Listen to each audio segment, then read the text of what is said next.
Hola, hoy vamos a hablar de uniones convivenciales en el nuevo Código Civil y Comercial. Bien, para comenzar, digamos que el Código Civil argentino, al igual que los códigos civiles de la época, no reguló las denominadas uniones convivenciales, como la llama el nuevo código o como antiguamente llamaba el concubinato.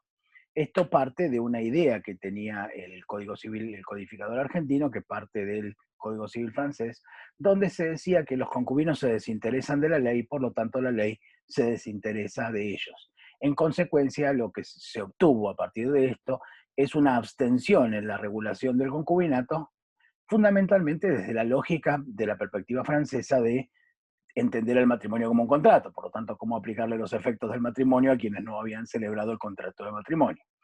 En la República Argentina el Código Civil nada dijo en relación al concubinato, pero eso no significó que posteriormente, a lo largo de los años, fueran incorporándose legislaciones desde el punto de vista social que reconocieran algún tipo de derechos a este tipo de uniones. Así, por ejemplo, los regímenes de jubilaciones y pensiones establecieron beneficios a favor del conviviente, en algunos casos por sobre los derechos del cónyuge y en otros casos, en el caso de separación de hecho, por supuesto, y en algunos casos de compartir bienes o pensiones con el cónyuge. El Código Civil y Comercial regula las uniones convivenciales por primera vez. Lo primero que hace es darle este nombre, que es uniones convivenciales, descartando concubinato por entenderlo peyorativo y otras posibilidades como unión civil o unión de hecho, y decidiéndose por este término de uniones convivenciales. ¿Sí? Claro, acá hay un tema interesante que es cómo hablamos del derecho, del principio general de la libertad en el nuevo Código Civil y Comercial y por el otro lado le imponemos a quienes no quisieron casarse un régimen regulatorio. Bueno, lo que dicen los autores del código sobre este punto en particular es que en realidad la libertad es la libertad de elegir de qué forma fundar una familia, es decir, que uno puede elegir entre formar una familia a partir de un matrimonio o de eventualmente de una unión no matrimonial. ¿Cómo es regulada en el mundo la unión convivencial? Bueno, tiene tres formas. Algunos países, como era el nuestro, se abstenían de regularla, es decir, no tenían ninguna regulación y la dejaban librada al régimen de las obligaciones o los contratos. Otros países, en cambio, equiparaban con el matrimonio, o sea, establecían normas que decían, bueno, si la unión tiene más de tanto tiempo y con determinadas características, esa unión es igual al matrimonio. Y finalmente, la forma civil francesa moderna, que es la forma contractual o convencional, si se quiere, donde en Francia se han regulado los denominados pactos civiles de solidaridad tendientes a regular la unión. ¿Qué hizo nuestro codificador? Bueno, fue por un camino intermedio, porque por un lado reguló, o sea, nuestro código ya no se obtiene, pero por otro lado no equiparó, es decir, la regulación de la unión convivencial es diferente a la regulación del matrimonio, ¿sí? Y permitió los denominados pactos de convivencia, que son asimilables a lo que en Francia se denomina pacto civil de solidaridad. Bien, ¿cómo se define la unión convivencial en el código? Bueno, dice, unión, el 509 define y da los caracteres, y yo los he separado, ¿sí? La definición podría ser esta: unión basada en relaciones afectivas de dos personas que conviven y comparten un proyecto de vida en común, sean del mismo o de diferente sexo. Aquí hay que hacer algunas precisiones. La primera es que dice dos personas, es decir, que se trata de uniones singulares y no, como se ha admitido, por ejemplo, en el derecho brasilero, de uniones de tipo poliamorosas.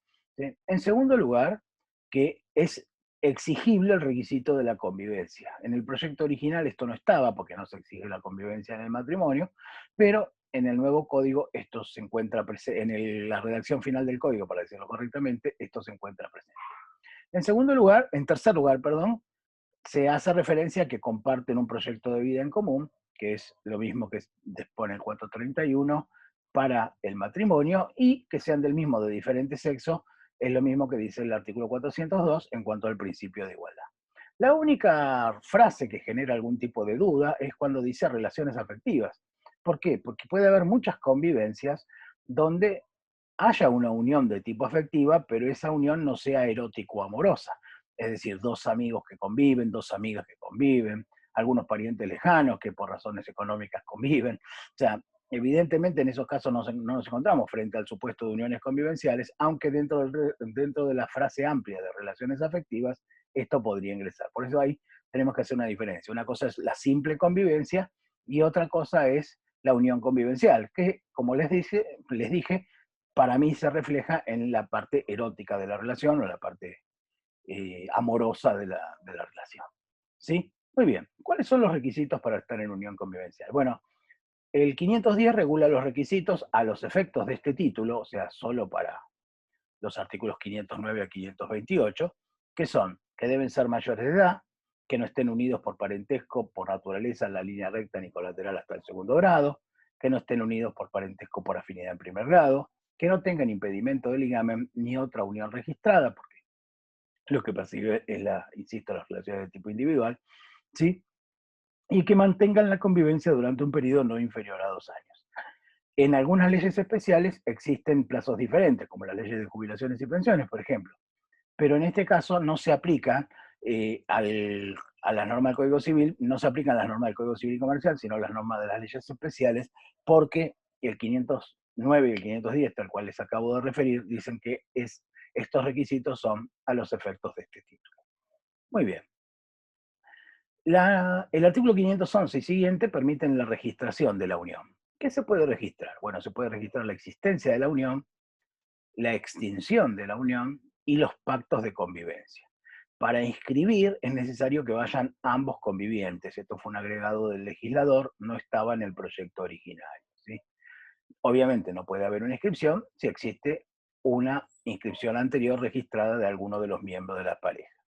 La inscripción es a los fines exclusivamente probatorios, es decir, preconstituye prueba, pero si la pareja no ha registrado la unión, igual puede probar la existencia de una unión convivencial aún sin registración. ¿Dónde se registra? En el registro de Estado Civil y Capacidad de las Personas, que han abierto libros especiales para inscribir uniones convivenciales. Y atención, y esto es importante, si bien la inscripción es al solo efecto probatorio, hay derechos que dependen de la inscripción.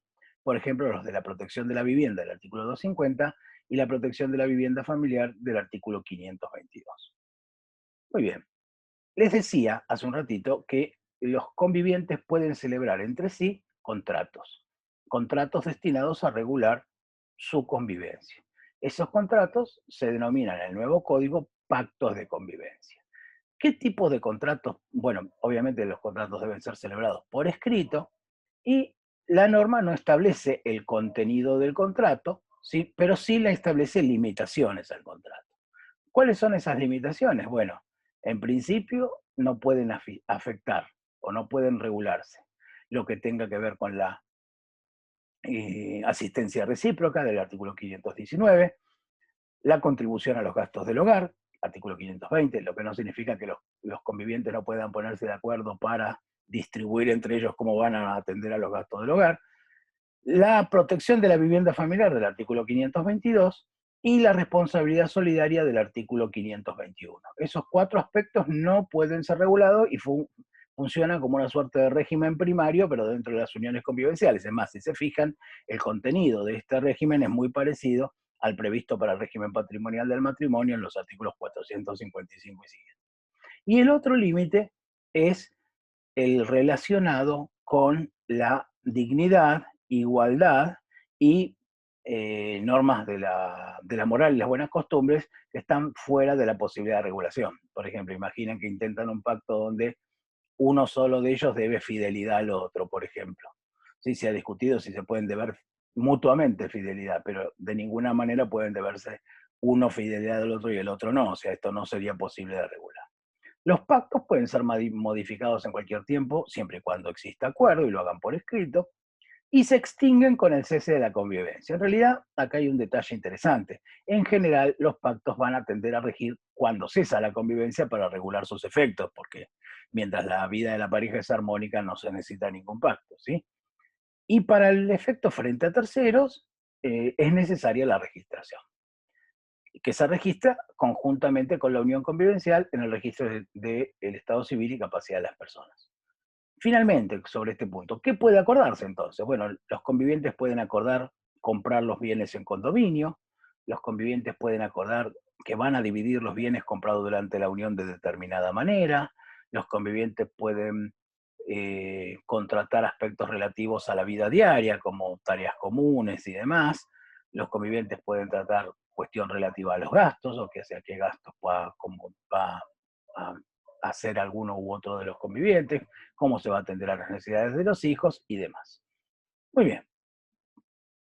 ¿Cuáles son los efectos de la unión convivencial durante la convivencia? Bueno, el primer efecto está previsto en el artículo 519, que es la asistencia recíproca.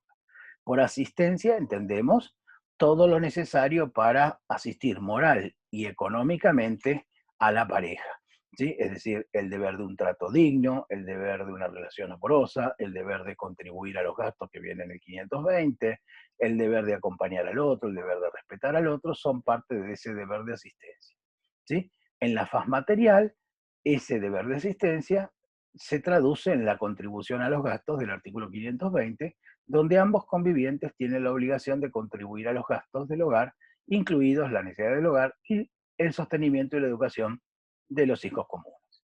Los convivientes son también solidariamente responsables por las deudas que hubieran contraído frente a terceros para atender a esos gastos del hogar o las necesidades básicas del hogar y el sostenimiento y la educación de los hijos que conviven con ellos. En cuanto a la vivienda familiar, el artículo 522 establece la necesidad de asentimiento para disponer de ella y su ajuar, ¿sí? Y además la imposibilidad de ser ejecutada. Nosotros este tema ya lo hemos visto cuando vimos gestión de los bienes gananciales, por lo tanto, allí remitimos. Bien, ¿qué otros efectos generan las convivencias? No necesariamente las convivenciales, pero las convivencias en general. Bueno, generan una presunción de paternidad en el artículo 585, se presumen del conviviente los hijos de una mujer que hubiera convivido con él a la época de la concepción. Se permite la adopción de integración y la adopción conjunta. Esto es la adopción de integración, es aquella que se da por el hijo del conviviente, y la adopción conjunta es cuando ambos convivientes adoptan conjuntamente una persona. Esto no estaba en el régimen anterior. Derecho y deber de colaboración sobre el cuidado de los hijos del otro conviviente. Derechos y deberes del progenitor afín, artículos 672 a 676. Solicitar la declaración de incapacidad o la capacidad restringida. Legitimar para reclamar daño patrimonial y daño extrapatrimonial. Esto es importante. En el régimen anterior solo se permitía que el conviviente reclamase eventualmente daño material, pero no daño moral. En el nuevo código se permite reclamar los dos. Y también suspende el curso de la prescripción entre ellos, de acuerdo a lo dispuesto por el artículo 2543, inciso B. Bien, hay que distinguir en cuanto al cese entre el cese de la convivencia y el cese de la unión convivencial. Puede suceder que la convivencia termine por alguna causa, pero eso no significa que la pareja se haya roto o haya terminado la unión convivencial. Nos referimos a supuestos en los cuales dejan de vivir juntos por razones, por ejemplo, de una enfermedad contagiosa que tenga uno de ellos, o eventualmente por un trabajo que haya salido que les impida convivir durante X tiempo. Si bien el título dice del cese de la convivencia, debemos entender que cesa la unión convivencial. ¿Y por qué causales cesa? Bueno, por la muerte, por la ausencia con presunción de fallecimiento, por el matrimonio o la nueva unión convivencial que cualquiera de los miembros de la pareja celebre, por el matrimonio de los convivientes entre sí, naturalmente, por el mutuo acuerdo, o sea, que se pongan de acuerdo para no convivir, por la voluntad unilateral, o sea, que uno de los convivientes decida no continuar en esa convivencia. En ese caso lo será, debe notificarlo por medio fehaciente, es decir, carta documento, telegrama colacionado. Y finalmente, por el cese de la convivencia, entendido como que sin ponerse de acuerdo, sin voluntad unilateral, dejaron de convivir por alguna causa. Bien, ¿cuáles son los efectos del cese de la unión convivencial? Bueno, el primer efecto es la compensación económica del artículo 524 y 525.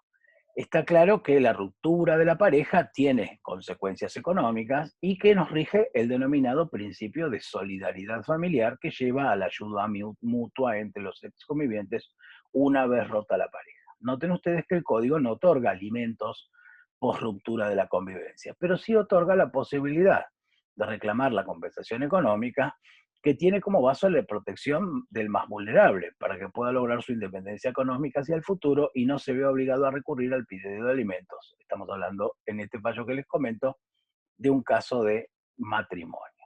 ¿sí? Muy bien.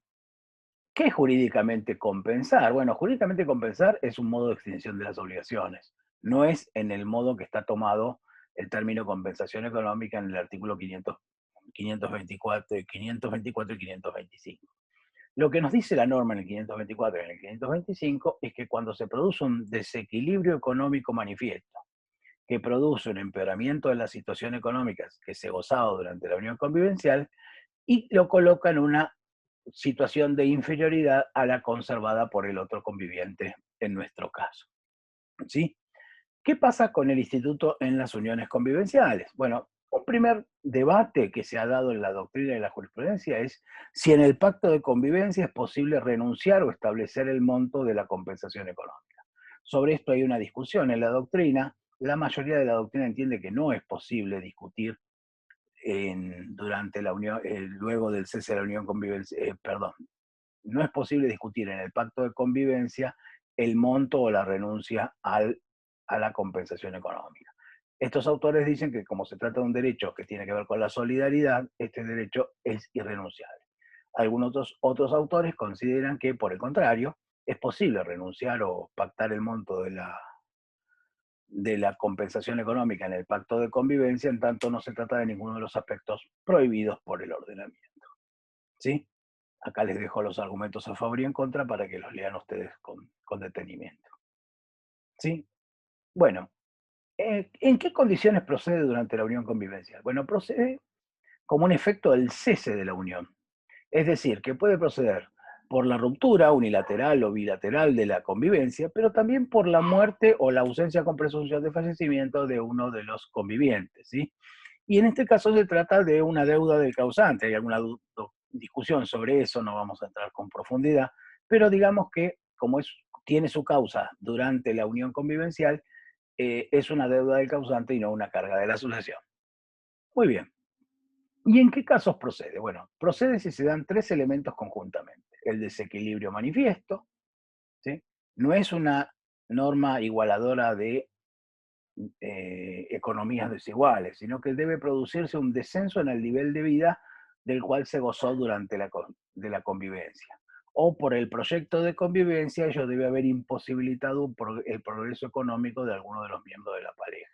No es un mecanismo igualador de economías dispares, ni mucho menos un modo de perpetuar a uno de sus miembros el nivel de económico que se venía disfrutando durante la pareja. Puede suceder que el no progreso económico tenga que ver con que uno de los miembros de la pareja es vago, poco preparado o no preparado, entonces ahí no hay desequilibrio económico. ¿Sí? Muy bien. Ese desequilibrio económico tiene que significar un empeoramiento de la situación, ¿sí? Y debe tener su causa adecuada en el vínculo convivencial y su ruptura. Aquí no importan los motivos por los cuales se rompió la pareja, lo importante es que con motivo de la convivencia, uno de los convivientes haya quedado en una situación de desequilibrio económico que significa un empeoramiento de su situación. ¿Sí? Puede ser pagada en una prestación única y en una prestación por tiempo determinado. A diferencia en el matrimonio, no se prevé la posibilidad de que se establezca una renta por tiempo indeterminado.